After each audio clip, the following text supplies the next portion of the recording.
Hello friends, welcome to AK notes. आप सभी दोस्तों का मैं अमित शुक्ला बहुत बहुत स्वागत करता हूं। आज की इस वीडियो में चर्चा करें दोस्तों BA 4th सेमेस्टर के सभी छात्र छात्राओं के लिए जिनका भूगोल सब्जेक्ट है और सबसे मोस्ट इम्पॉर्टेंट सब्जेक्ट है दोस्तों ये जिनका पेपर आर्थिक भूगोल यानी इकोनॉमी सब ज्योग्राफी है। और दोस्तों आगामी परीक्षाएं चलते ये दृष्टि से आपको मॉडल पेपर सॉल्व कराया जा रहा है दोस्तों। और सबसे मोस्ट इम्पॉर्टेंट बात ये है कि जितने भी आपके मॉडल पेपर आपको सॉल्व कराया गया है उसमें से आपका एक ये भी मॉडल पेपर आपके दृष्टिकोण परीक्षा के दृष्टिकोण से निहित है।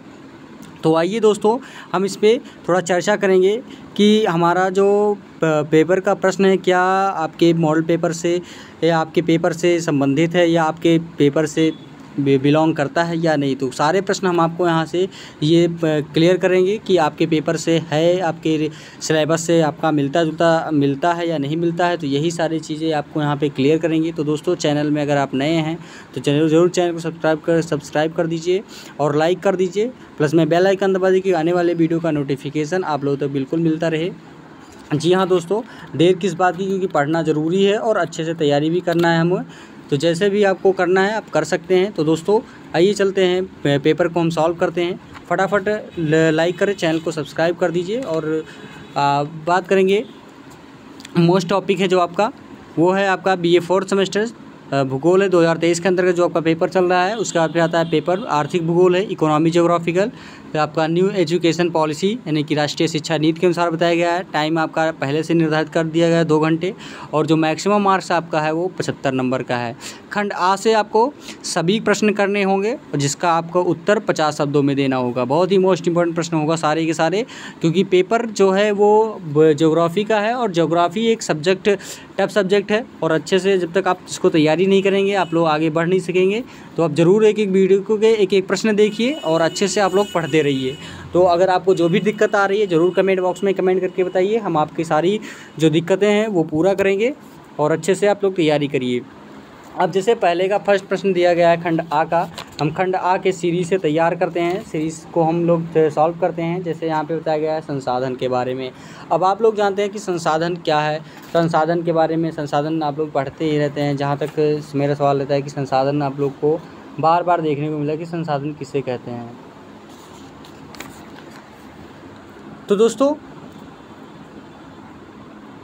सबसे पहले संसाधन के बारे में हम जानेंगे। संसाधन का मतलब होता है दोस्तों, संसाधन किसे कहते हैं। तो इसमें लिखेंगे कि वे पदार्थ या वस्तुएं या ऊर्जा स्रोत जिस पर कोई मानव सहायता के लिए या किसी आवश्यकता की पूर्ति के लिए निर्भर करता है वे संसाधन कहलाते हैं। दूसरे शब्दों में कहें, किन्हीं निश्चित उद्देश्यों की पूर्ति के लिए जो भी उपाय काम में लाए जाते हैं वे संसाधन कहलाते हैं। इनमें अवसरों के लाभ उठाने की क्षमता और अपने को कठिनाइयों में से बाहर निकाल लेने की क्षमता भी सम्मिलित रहती हैं। तो इसी को हम कहते हैं संसाधन के, क्या कहते हैं, संसाधन कहते हैं। सेकंड नंबर क्वेश्चन आता है आपका पनामा नहर। बहुत ही मोस्ट इम्पोर्टेंट प्रश्न है ये। प्रश्न हर बार आपके पेपर में पूछा भी आता है पनामा नहर के बारे में। पनामा नहर कहाँ से जॉइंट है? ये आपका पनामा नहर जो है वो अटलांटिक महासागर और प्रशांत महासागर को मिलाती हैं। जो ये पनामा नहर है वो कौन से सागर को मिलाती हैं? फर्स्ट नंबर तो आपका अटलांटिक और सेकंड नंबर आपका आता है प्रशांत महासागर को मिलाती है। और इस नहर की जो उद्घाटन हुआ है वो 15 अगस्त 1914 ईस्वी में हुआ था। और यह नहर 82 किलोमीटर लंबी, कितनी दोस्तों, 82 किलोमीटर लंबी है। नहर की जो चौड़ाई है वो 16 किलोमीटर है और इसकी जो गहराई है वो कम से कम 12 किलोमीटर है। नहर का सबसे ऊंचा भाग समुद्र स्थल से जो है वो 26 मीटर ऊंचा है। इनमें 3 स्थानों पर लॉक्स लगे हैं। वो कौन कौन से स्थान हैं जिसको भी आपको जानना बहुत ज़रूरी है। फर्स्ट नंबर आपका तो गातून लॉक्स है जो अटलांटिक सिरे पर होता है। कहाँ पे है? अटलांटिक सिरे पे गातून लॉक्स है। सेकंड नंबर आपका आता है पेड्रो लॉक्स। कौन सा है? सेकंड नंबर आपका आता है पेड्रो लॉक्स, ये मध्य में स्थित है यानी कि बीचों बीच में। उधर थर्ड नंबर आता है मिराफ्लोर्स लॉक्स से, ये कहाँ है? मिराफ्लोर्स लॉक्स सिरे पर है जो नहर को पार करने में एक जहाज़ को 7 से 8 घंटे तक समय लगता है। तो इसे हम कहते हैं जो मिराफ्लोर्स लॉक्स होता है इसको पार करने में 7 से 8 घंटे का टाइम लगता है। तो ये आता है पनामा नहर के बारे में।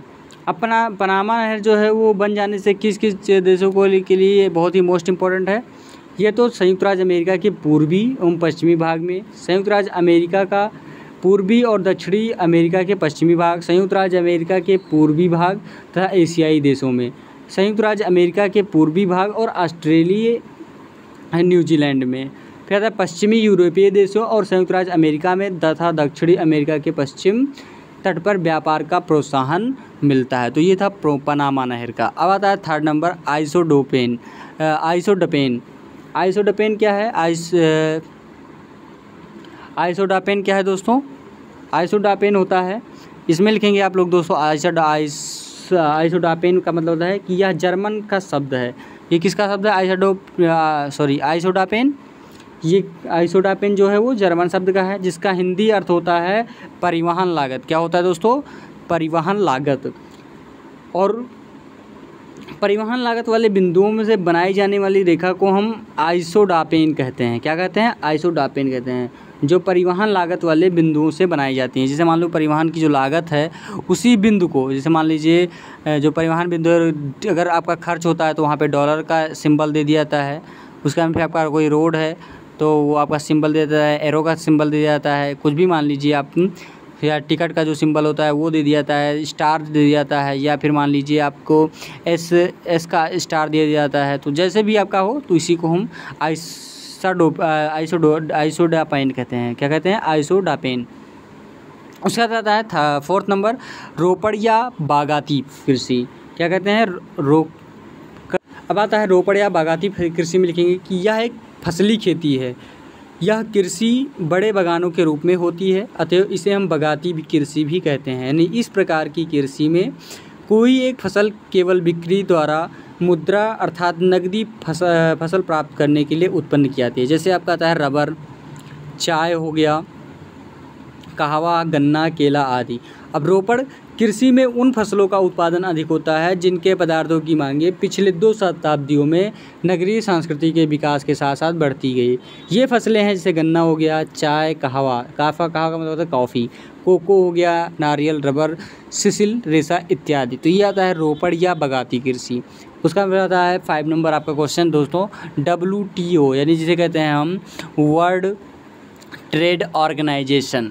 क्या कहते हैं? World trade organization. इसमें आता है विश्व, जिसे कहते हैं हम विश्व व्यापार संगठन। विश्व व्यापार संगठन ये होता है अंतर्राष्ट्रीय व्यापार को बढ़ावा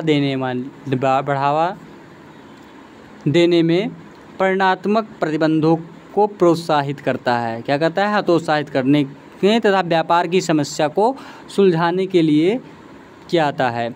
इसको हम 30 अक्टूबर 1947 को गैट के बाद इसी संगठन को समाप्त करके WTO को 1995 में स्थापना की गई थी। किसको कहते हैं? 1995 में गैट के बाद में इसको हम निश्चित किया गया था। गैट एक अंग्रेजी शब्द होता है जिसे हम जर्नल एग्रीमेंट ऑफ ट्रैफिक क्या कहते हैं? गैट को हम सबसे पहले गैट हमने अभी बताया, गैट का फुल फॉर्म होता है दोस्तों general agreement of tariffs and trade. इसे हम प्रशुल्क एवं व्यापार का सामान्य समझौता कहते हैं। उसके बाद फिर आता है नेक्स्ट क्वेश्चन आसियान। क्या है नेक्स्ट क्वेश्चन? आसियान क्या है दोस्तों? आसियान के बारे में भी जानना आपको ज़रूरी है। आसियान का मतलब होता है कि इसका गठन 1975 में हुआ। इसके 5 सदस्य देश हैं। कौन कौन से? फर्स्ट नंबर में मलेशिया है, second number Singapore, third number Thailand और 4 नंबर है इंडोनेशिया और 5 नंबर आता है फिलीपींस। इन देशों ने परस्पर मैत्री और सहयोग की जो संधि की थी उसका उद्देश्य था व्यापार के क्षेत्रों में या अन्य किसी कठिनाई में एक सदस्य देश से दूसरे सदस्य देश की सहायता करेगा। और चावल तथा तेल यदि किसी चीज़ की किसी देश को कमी होगा वह सदस्य देश व अन्य देशों की अपेक्षा उसे व्यापार में प्राथमिकता देंगे। तो इसी को कहते हैं आसियान। तो आई होप आप लोग को समझ में आया होगा आसियान के बारे में। उसके बाद फिर आता है नेक्स्ट क्वेश्चन। उसका बाद आता है 7 नंबर क्वेश्चन, उद्योगों के प्रकार। बहुत ही मोस्ट इंपॉर्टेंट प्रश्न ये भी आपका है, उद्योगों के प्रकार। इसमें आता है आपका दोस्तों कि कि उद्योगों के वर्गीकरण के कई आधार बनाए गए हैं। कौन कौन से इसमें बनाए गए हैं? जैसे पूंजी हो गया, आपका उत्पादन हो गया, आकार तथा प्रयुक्त तकनीकी के आधार पर उद्योग का वर्गीकरण किया जाता है। प्रयुक्त कच्चे माल तथा उत्पादन के आधार पर उद्योगों को निम्न 2 भागों में बांटा गया है। कौन कौन से? फर्स्ट नंबर तो आपका आता है भार ह्रासमूलक उद्योग। ऐसे उद्योग जिनमें प्राप्त उत्पादन कच्चे माल के वजन की अपेक्षा बहुत कम होता है। जो भार है वो ह्रासमूल उद्योग होते हैं, जैसे आपका लौह हो गया, इस्पात उद्योग हो गया, सीमेंट हो गया, चीनी उद्योग हो गया आदि। ऐसे कच्चे माल के स्रोत समीप स्थापित होते हैं। सेकंड नंबर आपका आता है गैर भार ह्रासमूलक उद्योग। इसमें आता है ऐसे उद्योग जिनमें प्रयुक्त कच्चा माल और प्राप्त उत्पादन के भार में बहुत अंतर नहीं होता है और उसे गैर भार ह्रासमूलक उद्योग कहते हैं। जैसे वस्त्र उद्योग आपका आता है। फिर आता है आपका नेक्स्ट क्वेश्चन 8th नंबर, औद्योगिक प्रदेश। बहुत ही मोस्ट इंपॉर्टेंट प्रश्न है दोस्तों। औद्योगिक प्रदेश ऐसे विस्तृत क्षेत्र है जहां विभिन्न श्रृंखला में बृहत उद्योगों के कारखानों स्थित हों तथा औद्योगिक भूदृश्य विकसित हों। औद्योगिक प्रदेशों में कारखानों की संख्या अधिक महत्व उद्योगों की श्रृंखलाबद्धता एवं संबद्धता का है। किसी प्रदेश को औद्योगिक प्रदेश की संज्ञा पाने के लिए उसमें औद्योगिक भूदृश्य की विकसित होना आवश्यक होता है। उसके बाद फिर आता है नेक्स्ट क्वेश्चन दोस्तों, आर्थिक भूदृश्य। बहुत ही मोस्ट इंपॉर्टेंट प्रश्न ये भी आपका है। आर्थिक भूदृश्य, जो अब आपका आर्थिक भूदृश्य उसके बारे में यहाँ पे आपको लिखना है। अब आपका आता है आर्थिक भूदृश्य। इसमें लिखेंगे आप लोग दोस्तों कि पृथ्वी तल पर मानव वर्गों के आर्थिक क्रियाओं को स्थापित होने से भौतिक तथा सांस्कृतिक तत्वों को जो मिला जुला स्वरूप बनता है उसे आर्थिक दृश्य भूमि या आर्थिक भूदृश्य कहते हैं। मनुष्यों के विभिन्न प्रकार के आर्थिक उद्योगों के कारण आर्थिक भूदृश्य भी भिन्न भिन्न होते हैं। जैसे कृषि से संबंधित विभिन्न दृश्यावलियों वाले क्षेत्र में कृषि से संबंधित अधिक भूदृश्य होगा। उद्योगों के क्षेत्र में उद्योगों से संबंधित तथा परिवहन एवं व्यापार से संबंधित आर्थिक क्रियाओं वाले क्षेत्रों में अलग प्रकार की आर्थिक भूदृश्य होगा। उसका फिर आता है नौगम्य नहर। 10th क्वेश्चन है नौगम्य नहर। नौगम्य नहर क्या है दोस्तों? कि किसी जल निकाय, जैसे कि आपका आता है एक नदी, एक नहर हो गया या झील को नौगम्य उस स्थिति में,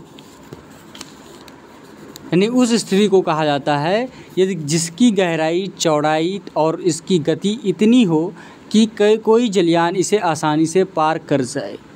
राह में आने वाली बाधाएं जैसे चट्टानें और पेड़ ऐसे हों कि उनसे बचकर निकला जा सके। साथ ही पुलों की निकासी भी पर्याप्त होनी चाहिए। पानी का उच्च गति और आमतौर पर शीत ऋतु में जमने वाली बर्फ़ किसी जलमार्ग का अनौगम्य बना सकती है, तो इसी को हम नौगम्य नहर कहते हैं। तो बहुत ही मोस्ट इंपॉर्टेंट प्रश्न ये भी था दोस्तों। उसके बाद फिर आता है खंड बा। तो खंड बा में खंड आ के सारे प्रश्न हमने आपको एक एक करके बता दिया दोस्तों, और खंड आ से जितने भी प्रश्न आपके थे बहुत ही मोस्ट इंपॉर्टेंट थे। आता है खंड बा में केवल आपको 4 प्रश्न करने हैं और प्रत्येक प्रश्न का आंसर आपको 150 शब्दों में देना होगा। अब जैसे आपका पहले का फर्स्ट प्रश्न दिया गया दोस्तों इसमें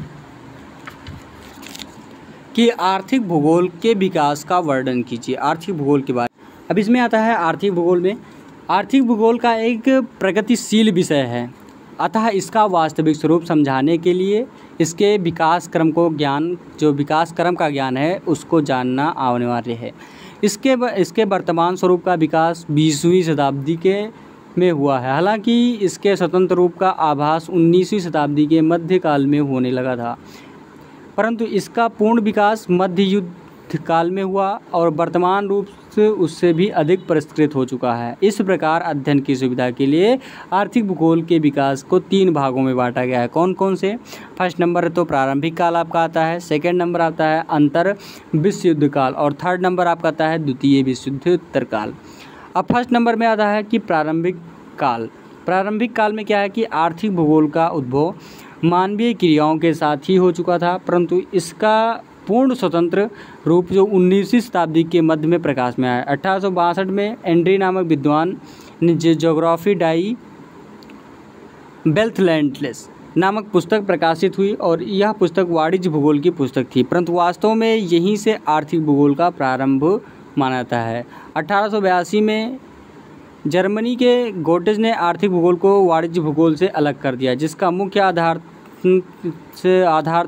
आधार सेवन की उनकी निम्न परिभाषाएं थी, जो थी आर्थिक भूगोल में संसार के विभिन्न भागों की उनकी विशेषताओं की वैज्ञानिक विवेचन किया जाता है, जिनका वस्तुओं के उत्पादन पर प्रत्यक्ष प्रभाव पड़ता है। फिर आता है सेकेंड नंबर, अंतर विश्व युद्ध काल। अंतर विश्व युद्ध काल में बताया गया है दोस्तों कि द्वितीय विश्व युद्ध की तैयारी के समय इस विषय का अत्यधिक विकास हुआ, क्योंकि जापान तथा जर्मनी इत्यादि देशों के अपनी औद्योगिक आवश्यकताओं को पूर्ति के लिए ऐसे स्थानों पर अधिकार करना चाहते थे जहां उन्हें पर्याप्त कच्चा माल प्राप्त हो सके। दूसरी ओर देश जिन्होंने पहले से इन देशों पर अपना अधिकार स्थापित कर रखा था, इन देशों के प्रयास का विफल करने में जुटे थे, और इस काल में आर्थिक एवं वाणिज्य भूगोल एक दूसरे से अलग अलग हो गए। 1925 के उपरांत आर्थिक भूगोल का जो विकास हुआ, वास्तव में इसका वर्तमान स्वरूप जो हमें दिखाई देता है वह इसी समय की देन है। वह कौन सा होता है दोस्तों कि प्राकृतिक तथा मानवीय सभी तत्वों की महत्ता को स्वीकार किया जाने लगा, और वही जो आपको बताएगा कि इस समय उत्पादन तथा उस पर पड़ने वाले प्राकृतिक परिस्थितियों को प्रभावों को अतिरिक्त विभिन्न क्षेत्रों के उत्पादन था उनकी उत्पादन क्षमता की विभिन्न वैज्ञानिक दृष्टिकोण से होने लगा था तब। उसका फिर आता है थर्ड नंबर बताया गया है दोस्तों इसमें द्वितीय विश्व युद्धोत्तर काल। इसमें बताया गया है कि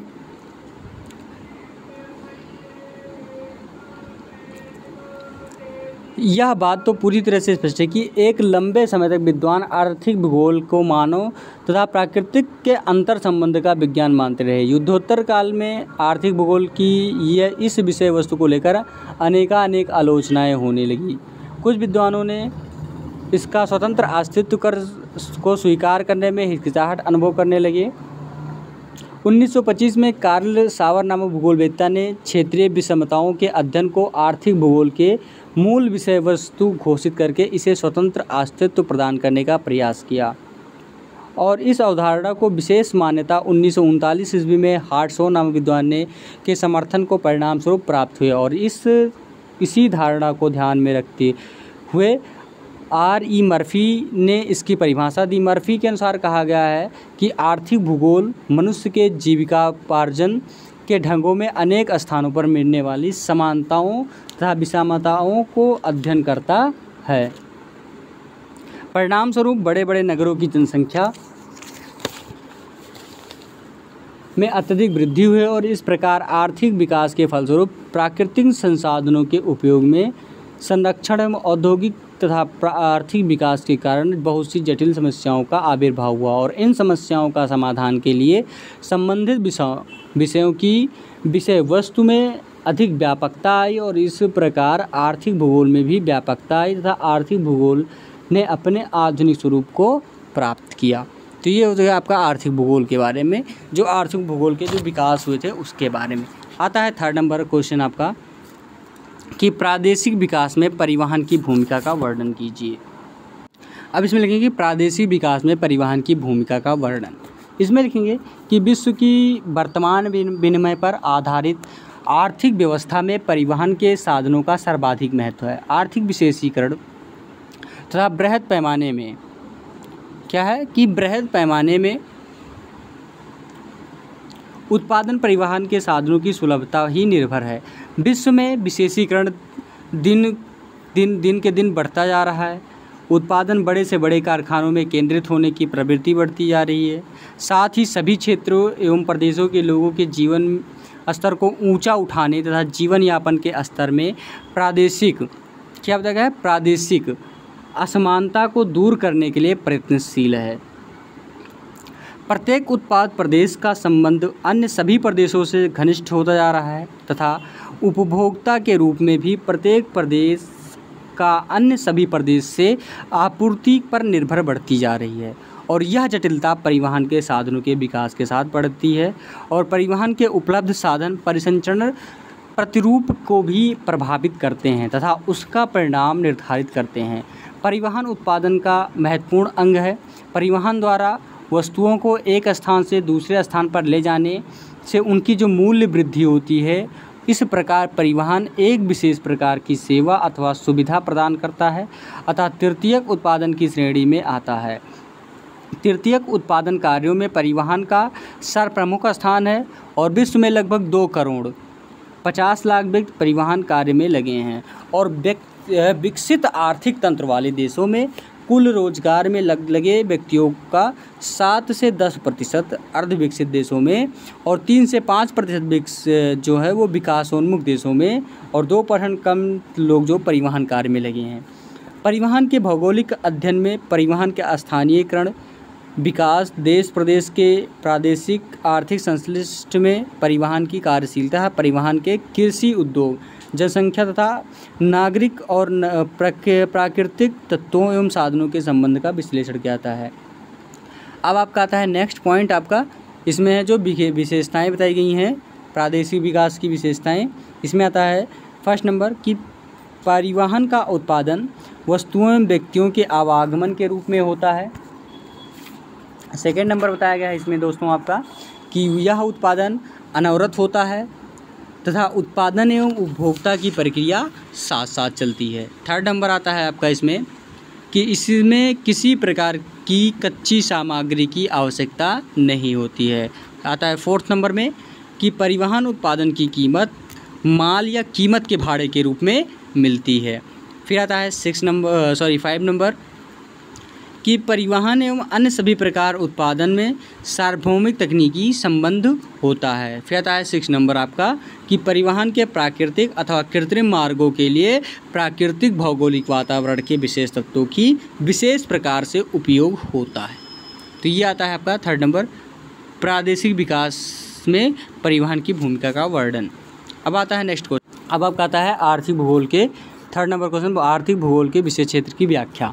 इसमें लगेंगे कि आर्थिक भूगोल के जो विषय क्षेत्र है उतना ही व्यापक है जितना कि मानव के क्रियाकलापों का विस्तार है। आर्थिक कार्यों से अभिप्राय मानव के उन कार्यों से होता है जिससे विभिन्न वस्तुओं के मूल्य में वृद्धि होती है तथा उनमें मानव की विभिन्न आवश्यकताओं को संतुष्ट करने की क्षमता एवं उपयोगिता आती है, जिसे वस्तुओं के मूल्य में वृद्धि और उनके गुण परिवर्तन, स्थान परिवर्तन एवं अधिक परिवर्तन से होती है। आता है उत्पादन संबंधी आर्थिक कार्यों के निम्नलिखित वर्गों में बांटा गया है। वो कौन कौन से हैं? जैसे फर्स्ट नंबर आपका बताया गया है प्राथमिक उत्पादन, सेकंड नंबर बताया गया है द्वितीयक उत्पादन और थर्ड नंबर आपका बताया गया है तृतीयक उत्पादन। क्या बताया गया है? तृतीयक उत्पादन, द्वितीयक उत्पादन और प्राथमिक उत्पादन। प्राथमिक उत्पादन में आपका आता है कि प्राथमिक उत्पादन के अंतर्गत किसी प्राकृतिक वस्तु का सीधा उपयोग होता है और कृषि कार्य में मिट्टी का सीधा उपयोग फसल के उगाने में किया जाता है और इसी प्रकार जंगलों से लकड़ी काटना, खानों से खनिज पदार्थ निकालना, मछली पकड़ना आदि प्राथमिक कार्य है और इससे जो प्रतिफल मिलता है उन्हें हम प्राथमिक उत्पादन कहते हैं। सेकंड नंबर में आपका आता है द्वितीयक उत्पादन। द्वितीयक उत्पादन में है कि इसके अंतर्गत प्राथमिक वस्तुओं का रूप परिवर्तित करके अथवा परिष्कार करके उसकी मूल्य वृद्धि की जाती है, जैसे लौह अयस्क, लौह से इस्पात बनाना, लकड़ी से मेज कुर्सी बनाना अथवा कपास से कपड़ा तैयार करना, ये सभी माध्यमिक कार्य हैं। इसके अंतर्गत उद्योगों की सम्मिलित किया जाता है। फिर आता है थर्ड नंबर तृतीयक उद्योग। तृतीयक उद्योग में इसके अंतर्गत कृषि वस्तु विशेष से प्रत्यक्ष संबंध नहीं होता है, बल्कि इनसे प्राथमिक एवं द्वितीयक उत्पादक कार्यों से संपादन से सहायता दी जाती है। इसके अंतर्गत उन सभी संस्थाओं और व्यक्तियों की सेवाओं को सम्मिलित किया जाता है जिनका प्रत्यक्ष संबंध उत्पाद वस्तु से नहीं होता है और उनका उत्पादन प्राकृतिक में विभिन्न प्रकार से सहायक होता है। यानी कहने का तात्पर्य यह है कि जो प्राथमिक और द्वितीयक होता है इसी का दोनों रूप मिला के तृतीयक रूप बनता है और इसके अंदर विभिन्न प्रकार की सेवाएं सम्मिलित किया जाता है। जीन गेटमैन केवल प्रत्यक्ष संस्थाओं को ही तृतीयक उत्पादक मानते हैं और प्रत्यक्ष सेवाओं को चतुर्थक एवं पंचम उत्पादन में सम्मिलित करते हैं। विनिमय में वितरण व हस्तांतरण दो प्रकार की क्रियाओं से सम्मिलित किया जाता है। वितरण वह विनिमय है जिनमें वस्तुएं या सेवाएं एक स्थान से दूसरे स्थान पर ले जाती है जिससे उनकी मूल्य वृद्धि होती है और विनिमय का दूसरा पक्ष हस्तांतरण है जिनमें किसी वस्तु पर अधिकार का परिवर्तन होता है। वाणिज्य इसी कोड का विनिमय कार्य है। उसके बाद फिर आता है आपका कि आर्थिक भूगोल आर्थिक विकास की प्रक्रिया एवं उसमें उत्पन्न जीवन स्तर में क्षेत्रीय असंतुलन बढ़ता जा रहा है। आर्थिक भूदृश्यों के विश्लेषण का आधुनिक युग में व्यवहारिक महत्व है। विश्व के विभिन्न देशों के आर्थिक विकास के फलस्वरूप लोगों के जीवन स्तर में काफ़ी अंतर आ गया। आर्थिक विकास की समस्या जटिल होती जा रही है। इन समस्याओं के निराकरण का प्रथम चरण प्रादेशिक आर्थिक भूदृश्यों का सर्वांगीण विश्लेषण है और इस प्रकार विश्लेषण के प्रदेश विशेष में उपलब्ध संसाधन जनसंख्या की आर्थिक तंत्र की संरचना का ज्ञान होता है। दूसरे शब्दों में यह ज्ञात होता है कि उस प्रदेश में आर्थिक कार्यकलाप का आधार कृषि अथवा उद्योग अथवा अन्य तृतीयक कार्य जो जनसंख्या उपलब्ध संसाधनों एवं तकनीकी प्रगति की तुलना में कम है या अधिक आदि का अध्ययन इसके अंतर्गत किया जाता है। उसके बाद फिर आता है आपका कि आर्थिक भूगोल विभिन्न प्रदेशों में पृथ्वी की संसाधनता तथा मनुष्य की आर्थिक क्रियाओं की अन्योन्याश्रितता का अध्ययन तथा विशेषतः तज्जनित सार्थिक परिणामों के वितरण की व्याख्या करता है। तो ये आता है आपका आर्थिक भूगोल के विशेष क्षेत्र की प्रक्रिया। अब आपका आता है 5 नंबर क्वेश्चन। 5 नंबर क्वेश्चन है आपका पेट्रो रसायन उद्योग पर संक्षिप्त टिप्पणी लिखिए। अब आपका था है पेट्रो रसायन के बारे में। पेट्रो रसायन दोस्तों क्या होता है कि भारत में पेट्रो रसायन उद्योगों का महत्व विविध प्रकार के उपयोगी रसायनों के उत्पादन के कारण है। पेट्रो रसायन प्राकृतिक गैस तथा नेफ्था जैसे पेट्रोलियम पदार्थों से तैयार किए जाते हैं तथा एल्कोहल एवं कैल्शियम कार्बाइड में से भी इन्हें निकाला जाता है। भारत में इस उद्योग का आरंभ मुंबई के निजी क्षेत्र में एक लघु नेफ्था क्रैकर इकाई की स्थापना से हुआ है। पेट्रो रसायन उद्योग के अंतर्गत अनेक महत्वपूर्ण पदार्थों का उत्पादन क्रिया से किया रहा है, जैसे electronics, automobile, engineering, plastic, housing, packing आदि से भी पेट्रो रसायन उद्योग का महत्वपूर्ण भूमिका है। देश में प्रमुख पेट्रो रसायन उत्पादों की खपत 1979 यानी 80 में लगभग 7.5 लाख टन के मुकाबले और 93 से 94 तक 36 लाख मीट्रिक टन हो गया, मीट्रिक टन जिसे कहते हैं, तथा 2000 तक 70 लाख मीट्रिक टन की खपत हो गई। और देश में पेट्रो रसायन की भारी खपत को देखते हुए सरकार ने कई विशाल पेट्रो रसायन परिसरों का निर्माण स्वीकृति दे दी है। पेट्रो रसायन के उत्पादन निर्यात में उल्लेखनीय वृद्धि हो रही है और 93 से 94 815 करोड़ रुपए मूल्य के उत्पादन का निर्यात किया गया। रसायन द्वारा पेट्रो रसायन विभाग के अंतर्गत 3 पेट्रो रसायन संगठन कार्यरत हैं। कौन कौन से? फर्स्ट नंबर में तो आपका आता है कि मार्च 1969 में सार्वजनिक क्षेत्र में इंडियन पेट्रोकेमिकल्स कॉरपोरेशन लिमिटेड जिसे कहते हैं ICPL, क्या कहते हैं ICPL की स्थापना की गई। यह संगठन पॉलीमर, कृत्रिम कार्बन रसायन, प्लास्टिक रेसे तथा मध्यवर्ती पदार्थों का उत्पादन तथा वितरण कहलाता है। ICPL की स्थापना की गई। यह संगठन पॉलीमर, कृत्रिम कार्बनिक रसायन, प्लास्टिक रेसे तथा मध्यवर्ती पदार्थों के उत्पादन तथा वितरण करता है। IPCL का बड़ा पेट्रो रसायन संयंत्र बड़ौदा यानी गुजरात में 1973 में तथा आल्फिन संयंत्र 1978 में चालू हुआ। सेकेंड नंबर अन्य आल्फिन संयंत्र नमोधाने महाराष्ट्र में स्थापित किया। थर्ड नंबर तीसरे कारखाना जो है वो स्थापना वो गांधारी गुजरात में स्वीकृति दी गई। फिर आता है पेट्रोफिल्स।